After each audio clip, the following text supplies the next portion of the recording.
Hey guys, welcome back to my channel. আশা করি তোমরাও ভালো আছো, আমিও খুব ভালো আছি। ভোর তখন প্রায় 5টা সাড়ে 5টা হবে।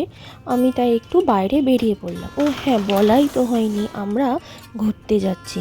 কোথায় যাচ্ছি সেটার জন্য তো ভিডিওটা দেখতে হবে নাকি। একটু সকাল হোক, তারপরেই আমরা বেরোবো, কারণ অনেকটাই অন্ধকার রয়েছে। তো 6টার সময় বাস, আমরা বাস স্ট্যান্ডে যাব। বেরিয়ে পড়লাম একটু সকাল হতেই। এদিকে দিদা, ভাই আর বাবা আস্তে আস্তে এগিয়ে চলেছে বাস স্ট্যান্ডের দিকে। আমি আর মা মিলে তারপরে বেরোচ্ছি। অন্ধকার তো কেটেছে, তারপর হচ্ছে যে হালকা কুয়াশা রয়েছে। ফোনে অতটা বোঝা যাচ্ছে না ঠিকই, কিন্তু রাস্তা পুরো ফাঁকা। মানে ভোরবেলা ঘুম থেকে তো ওঠা অভ্যাস নেই, তো যেহেতু আমরা যাব একটা জায়গায়, সেটার জন্য উঠতে হয়েছে। পুরো ফাঁকা রাস্তা। চলো যাওয়া যাক তাহলে। একদিক দিয়ে ভালোই হয়েছে, আমাদের মর্নিং ওয়াকটা হচ্ছে।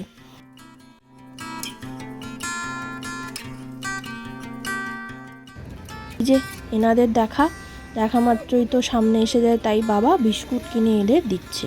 আর তারপর আমরা বাসের অপেক্ষায় দাঁড়িয়ে আছি।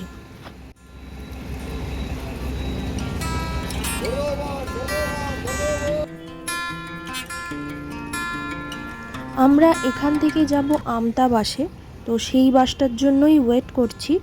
তো এই যে আমরা সবাই দাঁড়িয়ে রয়েছি। ঠান্ডাও রয়েছে হালকা, কিন্তু যেহেতু বাসে যাব, বাসের হাওয়াটা লেগে গেলে মুশকিল আছে। তো সব যে যার সোয়েটার, টুপি যা যা আছে সব পরে নিয়ে একবারে বেরিয়ে পড়েছি। তো এরপর বাস আমাদের এসে যায়। এসে গিয়ে আমরা আমতায় নেমে পড়ে আবার টোটো করে বাগনান স্টেশন এসেছি। সেইখানের আর ভিডিও ক্লিপ নিতে পারিনি, কার শরীর ভালো লাগছিল না বলে ভিডিও ক্লিপ করতে পারলাম না। কিন্তু বাগনান স্টেশনে এসে একটু যেন স্বস্তি পেলাম। ট্রেনে যাব, কোনো অসুবিধা নেই। এরপর আমরা ট্রেনে করে যাব। কত দূর যাব সেটা তো দেখতেই হবে, স্কিপ করে গেলে তো আর বুঝতেই পারবে না কোথায় যাচ্ছি। 3টে স্টেশন পরেই আমরা নামবো।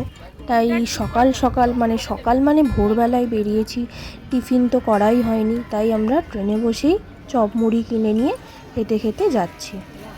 এবার এসে গেছি স্টেশনে, আমরা নেমে পড়েছি মেচেদা স্টেশন। আস্তে আস্তে এবার যাব বাস স্ট্যান্ডের দিকে। চলো আমাদের সাথে সাথে তোমরাও ভিডিও দেখতে দেখতে এসো।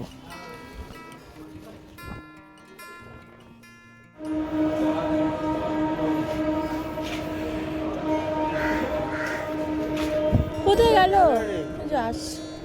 দিদা গেল কোথায়? সবাই আসছে।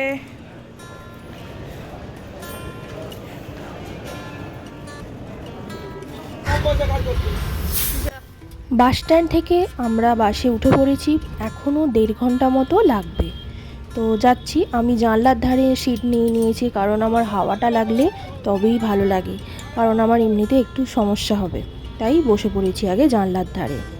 দেখতে দেখতে আমরা পৌঁছে যাব আমাদের গন্তব্যস্থলে। কোথায় নামবো দেখতে থাকো।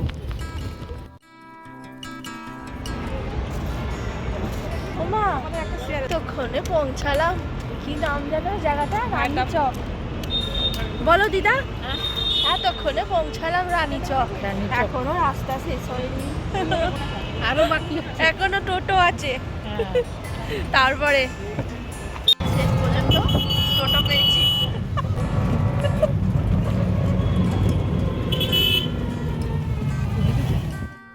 তোমরা দেখতেই পেলে আমরা হলদিয়া রানী চকে নেমেছি। প্রায় অনেকক্ষণ পরই নেমেছি, 1-1.5 ঘন্টা পর। এবার টোটোয় করে 5 মিনিট মতো লাগবে। কার বাড়ি যাচ্ছি সেটার জন্য তো দেখতে হবে। তাকে ফোন করা হয়েছে, সে অলরেডি আমাদের জন্য আসছে না। এটা তো পুরোপুরি নতুন জায়গা, চিনতে পারবো না, তাই সে আমাদের আনতে আসছে। ফোন করা অলরেডি তাকে হয়ে গেছে। কার বাড়ি যাচ্ছি সেটা তো দেখতেই হবে না, দেখতে থাকো। ওই যে সে আসছে, আমার দাদা এসে গেছে আমাদের নিতে। এবার আমরা তার বাড়িতে যাব। ফ্রেশ হয়ে এখন সব খেতে বসেছে। দিদা এখনো শাড়ি ছাড়ার সময় হয়নি, এই যে খেতে বসে পড়েছে, আমাদের খেতে দিয়ে দিয়েছে। এখনো মাসিমণি এসে পৌঁছায়নি, আসুক। আমরা এসেছি আসলে মাসির ছেলের বাড়ি, মানে আমার দাদার বাড়ি। তো মাসি আসছে, মাসি মেসো আসছে। তার আগে আমরা ফ্রেশ ট্রেশ হয়ে খেতে বসে পড়েছি, কারণ খিদে পেয়ে গেছে। ওই যে মাসি আর মেসো আসছে। ওরা কিন্তু জানে না আমি ওদের ভিডিও নিয়েছি। পরে যখন এই ভিডিওটা দেখবে তখন ভাববে কখন ভিডিও বানালো। তারপর একটু ছাদে উঠেছিলাম একটু ভিডিও ক্লিপ নেওয়ার জন্য। বেশ ভালো লাগছে পরিবেশটা দেখে, বেশ হাওয়াও দিচ্ছে। হলদিয়াতে আমি এই প্রথম এলাম, মানে অনেক বার করেই বলেছে, আমার আর আশা হয়ে ওঠেনি। তো আমি এখন থাকবো। আর আমরা এসেছি 14 ফেব্রুয়ারি। ভিডিওটা পোস্ট করতে অনেকটাই লেট হয়ে গেল যদিও। এরপর আস্তে আস্তে সব ভিডিওই পোস্ট করব, অনেকটাই লেটে পোস্ট করছি। তো তোমরা দেখো, তোমাদের ভালো লাগবে। তাহলে ভিডিওটা এই পর্যন্তই তোমাদের সাথে শেয়ার করলাম।